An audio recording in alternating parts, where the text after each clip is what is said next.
I'm Dawn Thomas. Yes. I'm the Living Seas Project Officer for the North Wales Wildlife Trust. Yeah. So, and the projects that I manage, there are quite a few, but one of them is, we decided, is to react when people ask us, to come and do a beach clean or do a talk or whatever about plastic, that we'll try and engage that.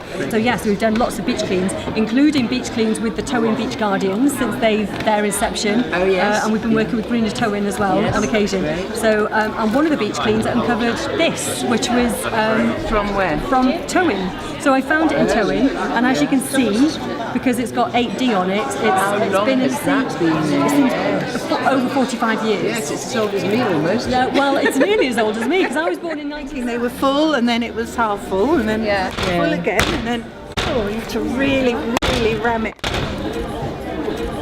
This is a way of using non-recyclable plastic and making it useful again. So you can use it to make furniture, greenhouses. I'm using it as insulation in a new sewing studio. It doesn't matter what the bottle size is, but you do need to ram it hard. So for a litre bottle, this would need to weigh 333 grams. So the equation is a third of the capacity of the bottle has to be the weight of plastic in it. For these young people, it's their future. It's their future. I mean, I'm in my 40s, so I can do what I can now. So we're talking about their future and about when they're grandparents. So making a change now. They're wanting their voices to be heard. Emily Waddington and Molly Smith. We are talking about fair trade and showing things that we did in school about fair trade. When farmers sell their crops and stuff like that, they normally don't get paid a good price, but fair trade helps them and they give them a good fair price. So you're the guy that does that, that collects. And all this is shredded down and made into park benches, paving slabs, picnic benches, watering cans, and every kind of things. I go around different businesses collecting the recyclables and send it all off to Terracycle.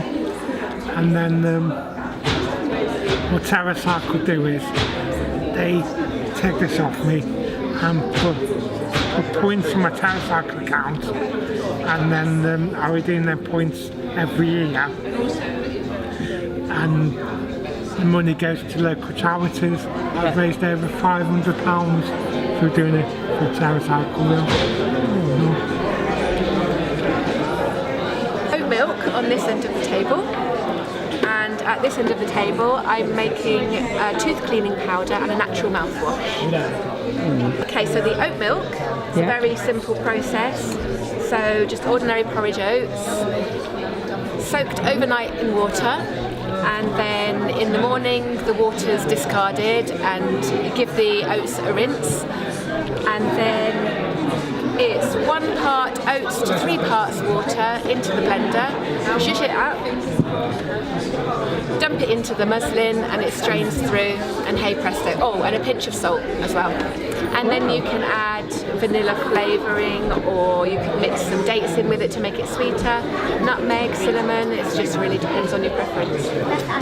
And then at the end you've got also this lovely smooth oaty mix which you can use for a face mask, or you can put in your smoothies or make biscuits with.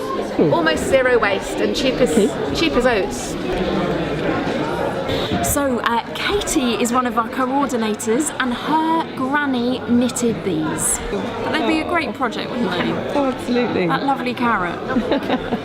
Charity. I'm with Mac Mythlon, which is edible mac.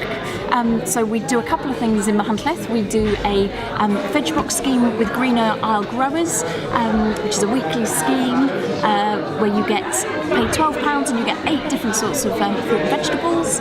And also we've got edible beds all over Machynlleth with a trail where people can pick their own. You can just sort of mould them for a few seconds around there, and then they can stay completely sealed for like as long as you like.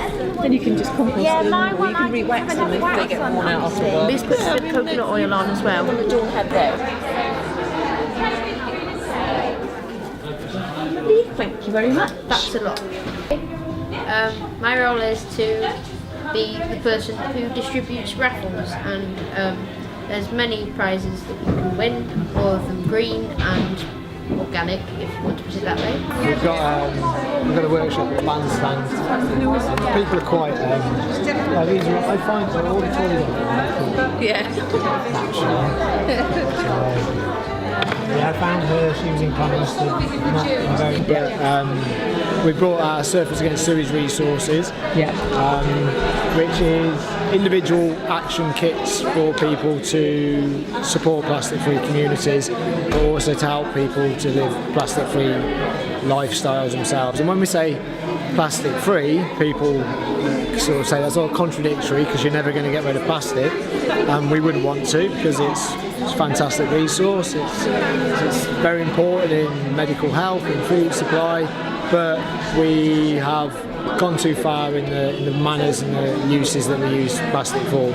So when you empower a community and you give them the tools to make their own decisions about their own destinies, things seem to work out better. And that is actually the way that if you wanted to tackle a national crisis like plastic pollution is, or a global crisis, it's the way to do it.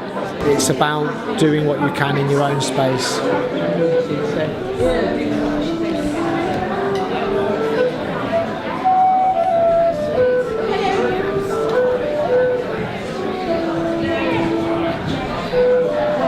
Take a seat, anybody who wants to join in the extraordinary story of human beings and energy, please step right this way, roll up.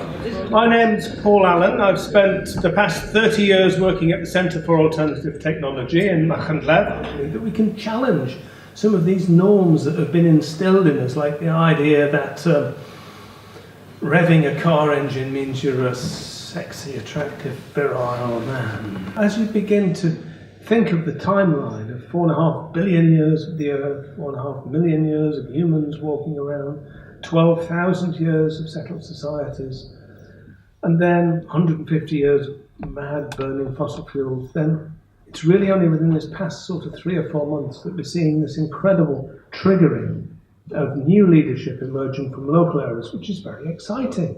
And I feel that energy here in Tywyn, and I'd like to say happy birthday, Greener Tywyn. Thank you very much for everything you do. It's absolutely marvellous to be here.